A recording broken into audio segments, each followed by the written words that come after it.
মাননীয় স্পিকার, আপনার সাথে আমার উন্নয়নের সম্পর্ক আছে। কি উন্নয়নের কথা তো বলতে হবে একটু। মাননীয় স্পিকার, আমরা বেশি টাইম দিলে বেশি উন্নয়ন হয়ে যাবে না? আমরা স্বপ্ন দেখি ভোলা বরিশালের এবার ব্রিজ হওয়া। আচ্ছা, 2 মিনিটে শেষ করেন প্লিজ।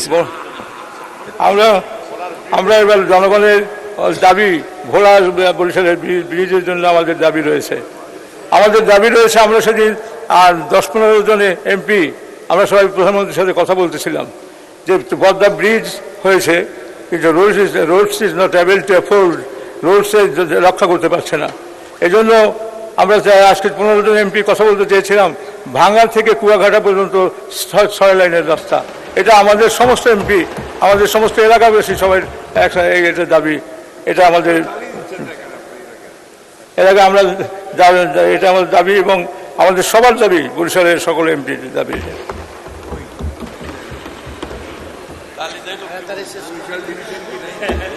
আজকে বরিশালে আমাদের নতুন বিভাগ, এখন পর্যন্ত মেট্রোপলিটন পুলিশ সব থানাগুলোকে এখন আমরা করতে পারি না, বিভিন্ন জায়গায় ভাড়া খাটিয়ে থানা করা হচ্ছে।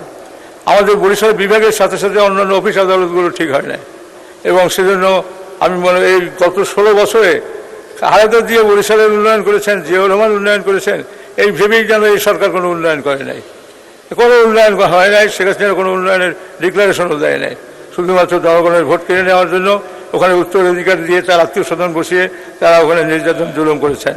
আর যে জুলুম অত্যাচারের বিরুদ্ধে আমরা দেখেছি এখনও তারা চিন্তা করে তাদের এই ভাসমান কিছু লোক আর কলকাতায় আওয়ামী লীগ অফিস করে তারা বর্ডারে এসে বিভিন্ন ঝামেলা করবে।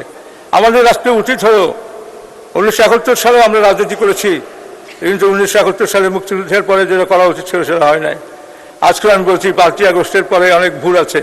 5ই আগস্টের এই যারা আমরা শেয়ার করছি, 5ই আগস্টের মধ্যে আমাদের আলোপ আলোচনা থাকবে মিষ্টির ছুরির মতো। আমরা কাউকে এমন আঘাত করবো না যাতে 5ই আগস্টে আমার ক্ষতিগ্রস্ত হয়।